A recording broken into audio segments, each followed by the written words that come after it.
The cost of the healthcare in the United States is very high. It's about $12.60 a year. And 1 in 10 people in the United States do not have healthcare insurance. The price or the cost in Afghanistan of the healthcare insurance is about $50 to $66 a year, and just only 40 or 60% of the people in Afghanistan have access to healthcare. On the other hand, the cost of healthcare in Angola is about $420 a year, and just only 30 or less percent of people have access to healthcare. The World Health Organization estimates that just 2.3% of people in Angola work in the healthcare force. Agostino Pesela is a healthcare worker, and he says, "We do not cure colds here. Here diseases have serious names. They are called malaria, tuberculosis, they are called cholera, they are called rabies, and so many others." He says that in Angola, a pill could cure you or could kill you, and not everyone have the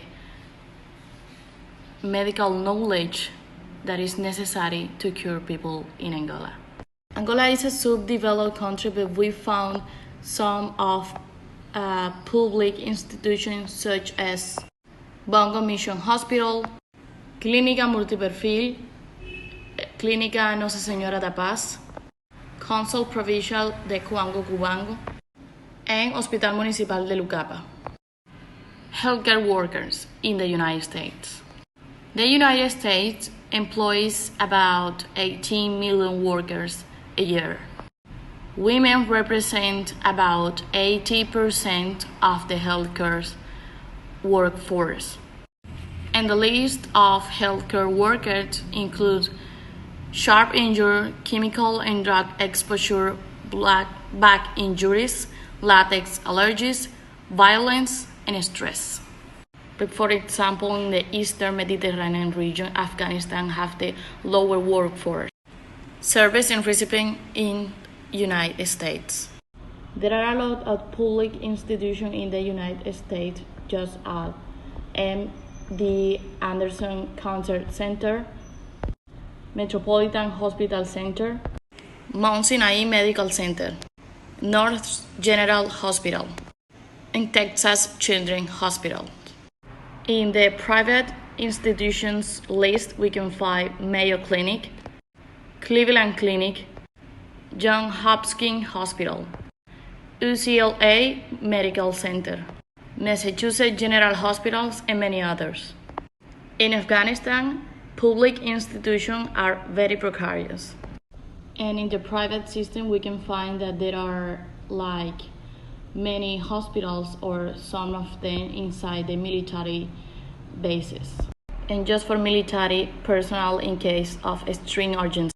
Okay, to continue, I'm going to talk about the national and expat traders of some countries, and the first one is the local national for US. Also known as host country nationals, these employees are hired for jobs in their own country. For example, a United Kingdom citizen who is employed at Coca-Cola's United Kingdom subsidiary is a local national. Okay, about the expat traders of US, companies have historically defined expat traders as employees who are asked to work outside their homes countries for a period of time with the intent of eventually returning to their home countries. So expat traders who are from the country where the company is headquartered as referred to a headquarters expat traders. An expatriate may also be referred to as a parent country national. Okay, and about Afghanistan, here's not an official data on the contribution of foreign national to the Afghan economy, but analysts said that it has been significant, particularly in providing jobs, trade, and services. The international community, which once included tens of thousands of troops, as well as aid workers and entrepreneurs, has been key source of jobs for Afghans these 20 years. Okay, many local businesses have also thrived by catering to foreigners, being hotels, restaurants, cafes, or stores. The large expat community of Afghans based abroad were key in moving the economy and keeping it afloat. The supply and demand was going relatively well before the current exodus, said the president of Afghanistan. Okay, talking a little bit about the kids of US. The child welfare system is not a single entity, but many organizations in each community work together to strengthen families and keep them safe children.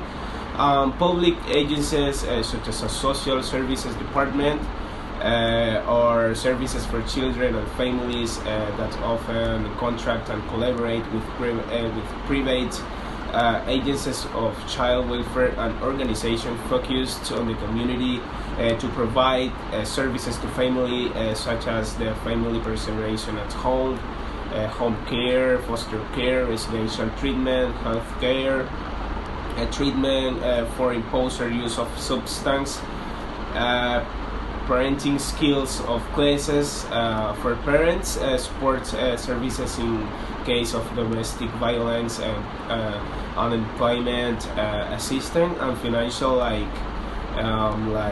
housing assistance.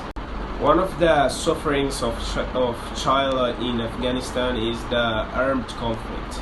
Factors such as internal displacement, forced migration, and others also put them at risk by armed groups. On this point, UNICEF points out that the recruitment of children is often hidden by inadequate age verification procedures.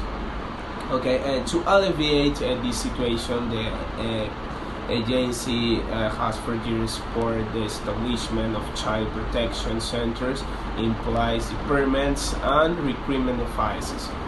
With the recent Taliban advance, the UN also made a special call to protect children from these situations, and said that today I call on all parties, especially the Taliban, to prevent the recruitment and use, abduction, and killing and maiming of children, to stop all violations, and to take urgent and concrete measures to protect children, for example in schools and hospitals, and to alleviate the situation of children that are the victims of this